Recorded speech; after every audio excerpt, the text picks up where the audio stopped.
Go on a date, my CEO told me. I said no. She looked at me and said, then go with me. I thought it was a joke. It wasn't. What started as one dinner turned into a war of power, trust, and a choice that could cost me everything. Before we begin, tell us in the comments, have you ever met someone who changed your life when you least expected it? And where are you watching from? Don't forget to like and subscribe for more real emotional stories. Let's begin. Loneliness doesn't always feel empty. Sometimes it feels organized, structured. Like your life runs on time, your bills are paid, your kid is fed, and nothing is technically wrong. That was me. 3 years after my wife died, I had everything under control. Too much control. My name is Daniel Brooks. Single dad. Freelance systems analyst.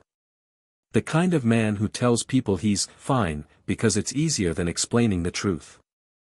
Every morning started the same: coffee, emails, packing my daughter Emma's lunch while she sat at the table drawing something bright enough to make our house feel less quiet. That morning, she didn't draw. She watched me. Dad, she said, are you lonely? I smiled automatically. Not when I've got you. She didn't smile back. That's not what I asked. That question followed me all the way to work. Hail dynamics. Glass walls. Polished floors. The kind of place where everything looks perfect, and nothing feels real. And at the center of it all. Charlotte Hale. CEO. Brilliant. Controlled. Untouchable. She didn't waste words. Didn't waste emotion. When she spoke, it was about results, timelines, outcomes. Mr. Brooks, I need efficiency. Mr. Brooks, define the risk. No warmth. No cruelty. Just precision. And somehow, that made her harder to read. The moment everything shifted wasn't dramatic. It was a video call. Emma had built a messy little solar system for school, and I stepped into a conference room to let her show me. She laughed. I laughed. For a few minutes, I forgot where I was. When the call ended, I turned. Charlotte was standing outside the glass. Watching. Not intruding. Just seeing. Something in her expression changed. Then she walked away. 4 days later, she stopped by my desk. I found someone suitable for you, she said. I blinked. I'm sorry. A woman.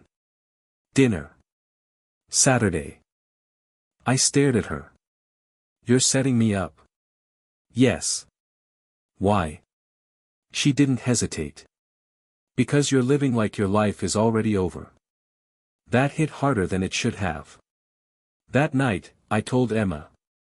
Her reaction was immediate. You have to go. I don't have to do anything.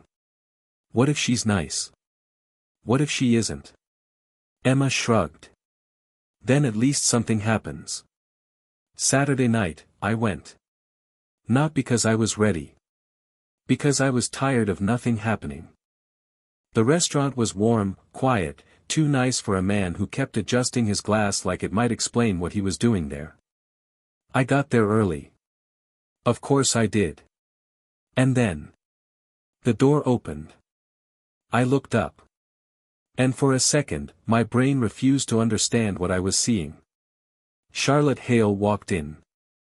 Not in a suit. Not in armor. In a dark blue dress that made her look human. Approachable.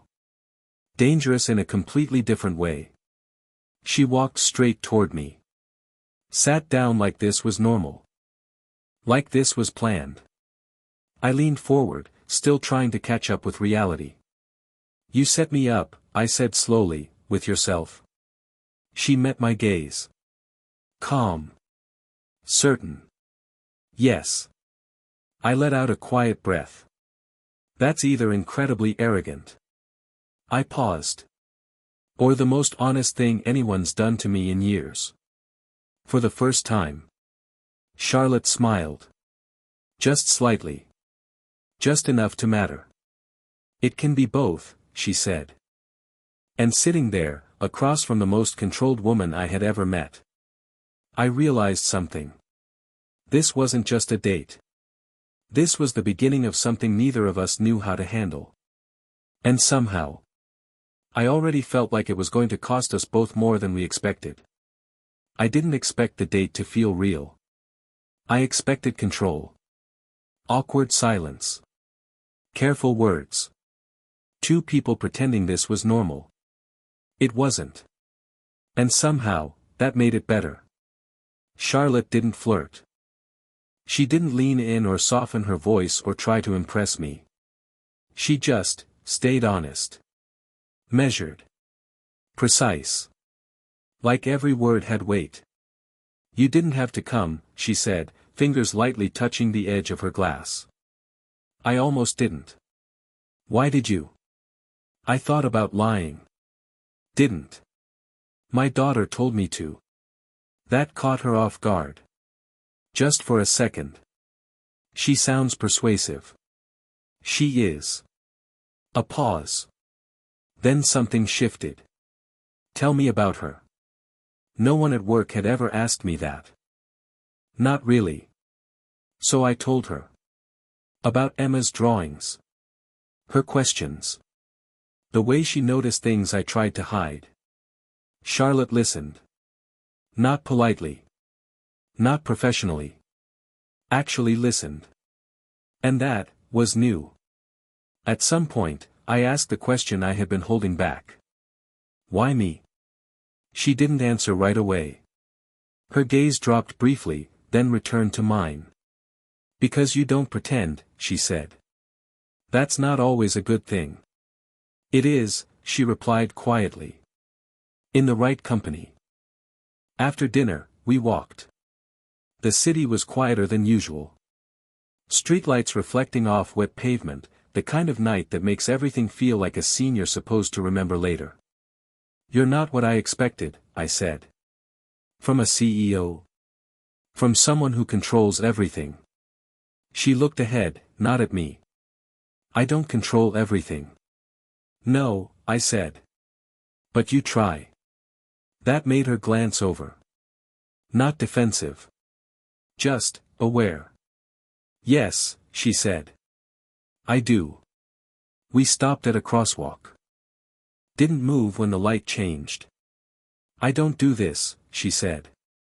Do what? This. A small gesture between us.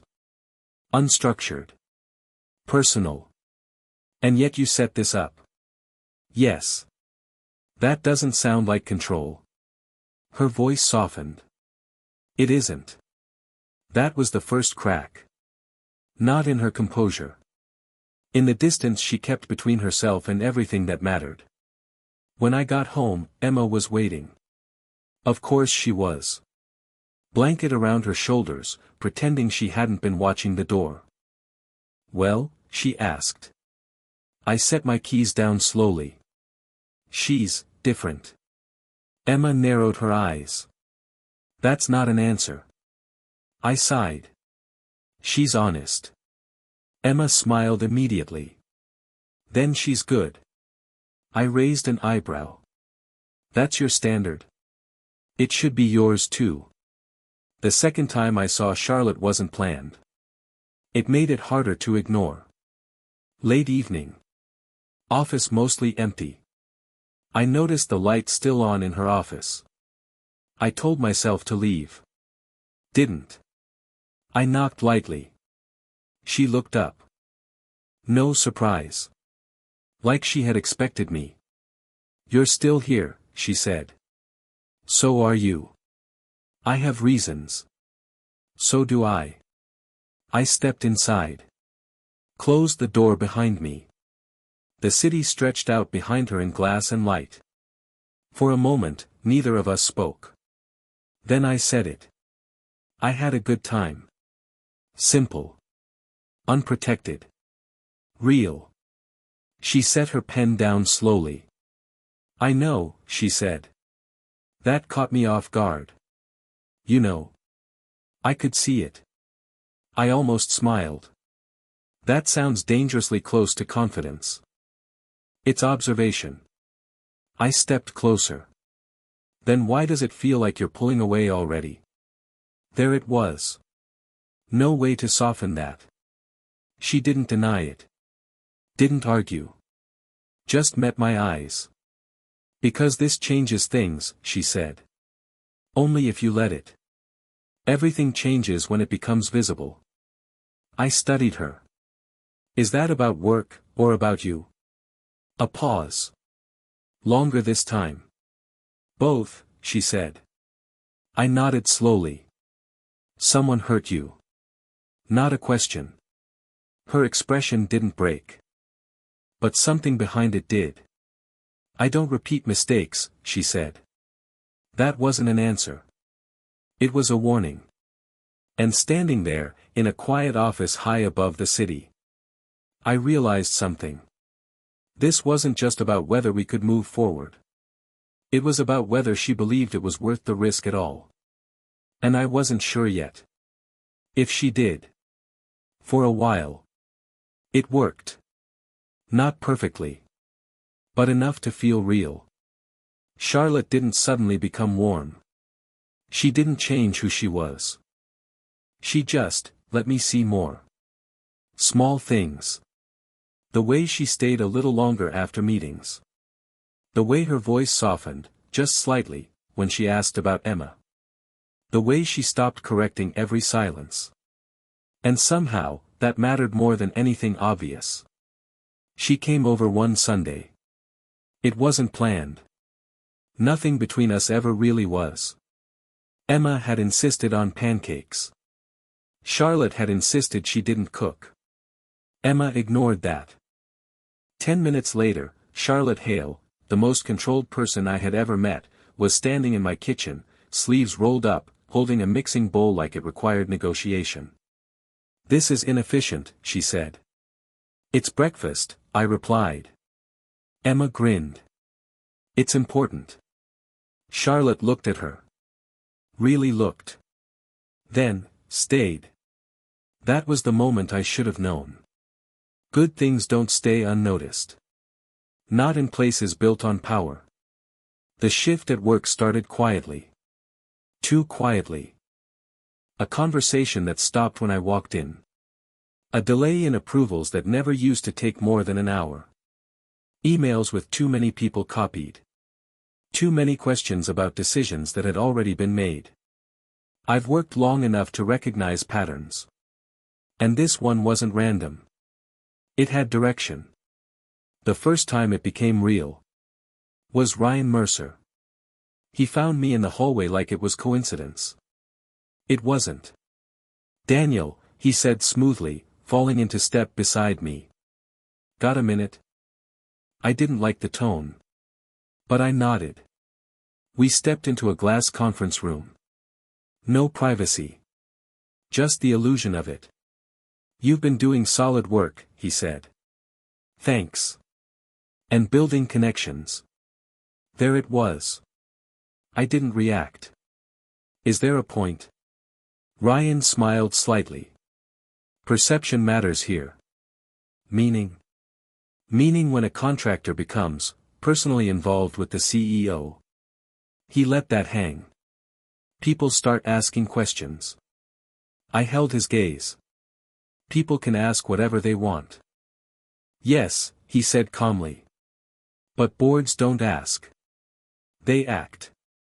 That landed. Not loud. But precise. I told Charlotte that night. We were sitting in the living room. Emma had fallen asleep halfway through a movie, her head resting against Charlotte's shoulder. Charlotte didn't move. Didn't disturb her. What exactly did he say, she asked. I repeated it. Word for word. Her expression didn't change. But I felt it. That shift. It won't be a problem, she said. You sure? Yes. Too fast. Too controlled. I leaned forward slightly. Charlotte, this doesn't feel like nothing. It isn't, she said. But it's manageable. That word again. Manageable. Contained. Controlled. I studied her. Are you going to stand behind this? Her eyes met mine. Sharp again. Guarded again. I don't expose personal matters to professional risk, she said. And just like that. Everything slowed. What does that mean? I asked quietly. It means, she said carefully, some things are better kept separate. Separate. I nodded once. Slowly. So I'm something you hide. That's not what I said. You didn't have to. Emma shifted slightly in her sleep. Neither of us moved. I built everything I have by not making emotional decisions under pressure, Charlotte said. There it was. Not rejection. Not distance. Strategy. And for the first time since this started, I felt it. The gap between us. I'm not asking you to lose control, I said quietly. Then what are you asking? I held her gaze. Didn't look away. Didn't soften it. I'm asking if I'm something you're willing to risk at all. Silence. Long, heavy. Final. Charlotte didn't answer. Not really. And sometimes. What people don't say tells you everything. After that, things changed. Not dramatically. Worse. Carefully. Fewer visits. Shorter conversations. More distance disguised as timing. Emma noticed first. Did something happen? She asked one night. No. Then why does it feel like it did? I didn't have an answer. But at work. The answer was becoming very clear. The emails got sharper. The tone colder. The questions more pointed. And always. Ryan. Not pushing. Not forcing. Just, guiding. One morning, Olivia stopped by my desk. Quiet. Precise. Like always. You should be careful, she said under her breath. I looked at her. Why? Her eyes shifted slightly toward the far end of the office. Ryan. Talking to two board members. Watching. They're building something, she said. What kind of something? She met my gaze. A story. I felt my jaw tighten. And in their version, she added quietly. You're not the good guy. And just like that. I understood. This wasn't about rumors anymore. It was about control. And someone had already decided how my story would end. The only question left was whether I was going to let them write it for me. Losing something doesn't always feel like a moment. Sometimes. It feels like distance. Charlotte didn't disappear. She just stepped back. Carefully. Deliberately. A cancelled dinner. A shorter reply. An "I'll call you later" that never came. Until silence started to feel like a decision. I told myself it was work. Pressure. The board. Ryan. All the things that made sense. But deep down, I knew the difference. This wasn't chaos. This was control. Emma felt it too. Of course she did. She's not coming back, is she? She asked one evening, sitting on the floor with her sketchbook. I leaned against the counter. She's just busy. Emma didn't look up. That's not what busy feels like. I didn't answer. Because she was right. At work, it got worse. Not louder. Not obvious. Sharper. Meetings I wasn't invited to. Decisions made without me. Emails questioning things that had already been approved. And behind all of it, Ryan. Always calm. Always reasonable. Always just, present. Like he didn't need to push anything. Because it was already moving. Daniel. Olivia again. Same quiet voice. Same timing. She placed a folder on my desk. Didn't sit. Didn't explain. I opened it. Emails. Internal notes.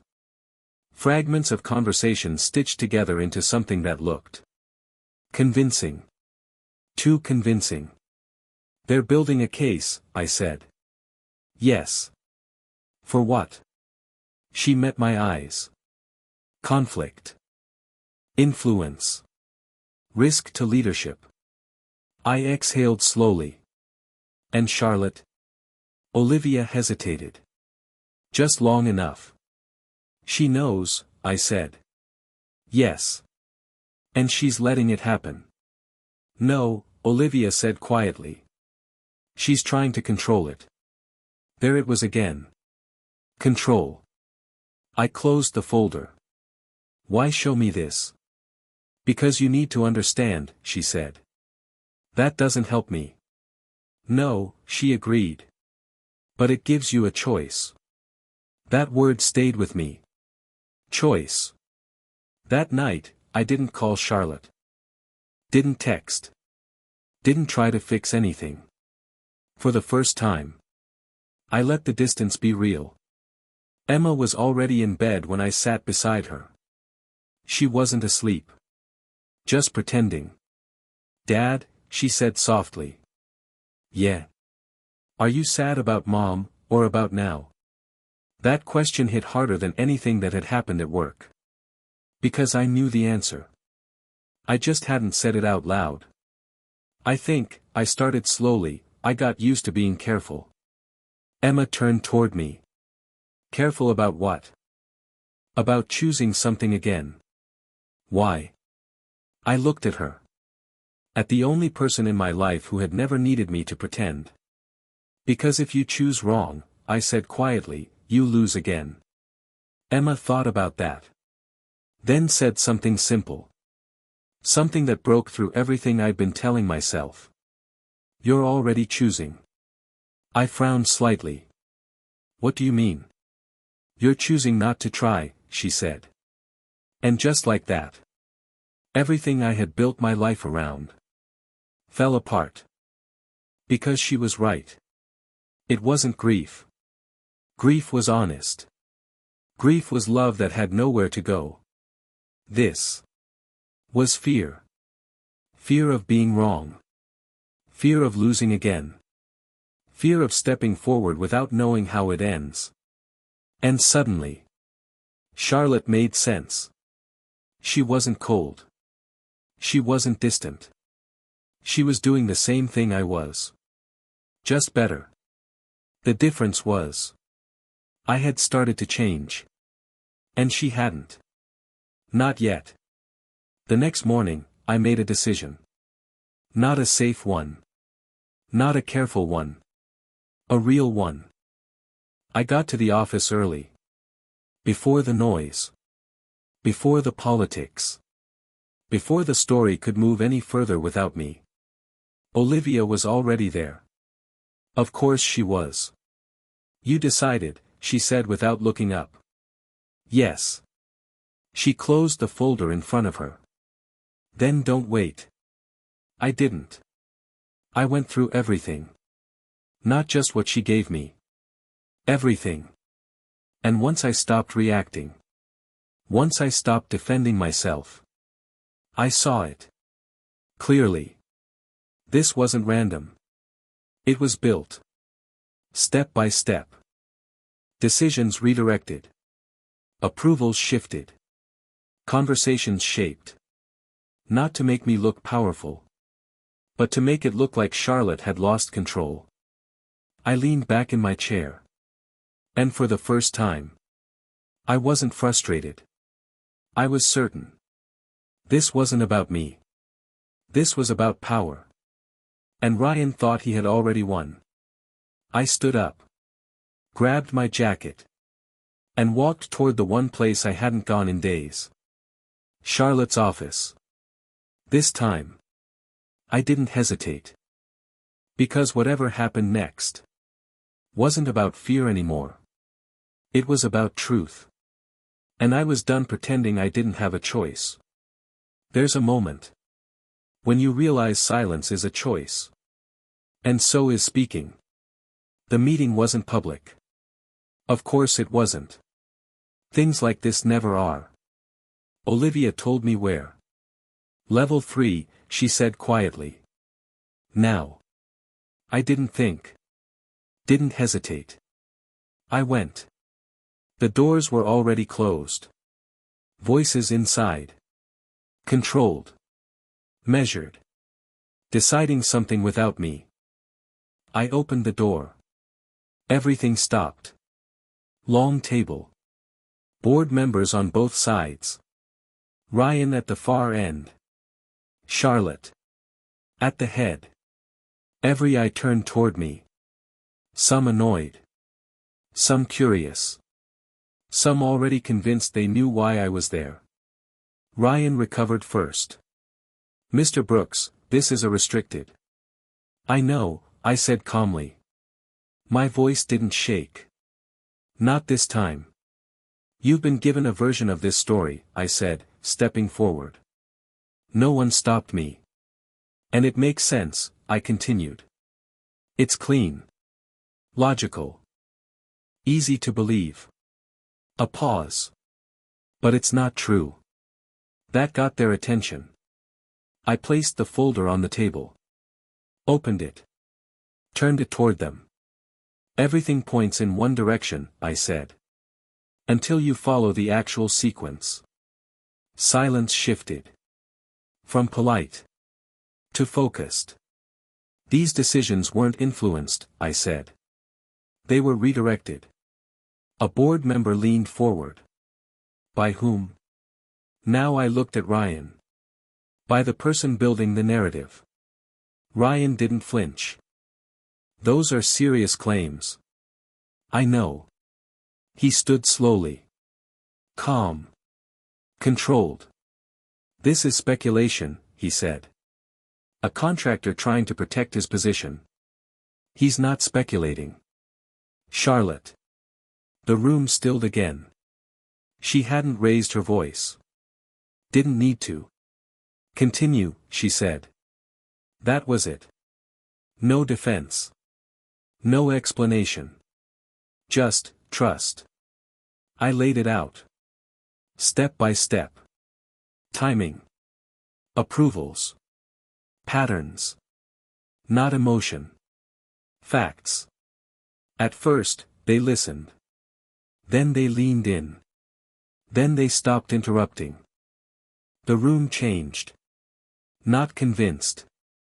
But no longer certain. Ryan stepped forward slightly.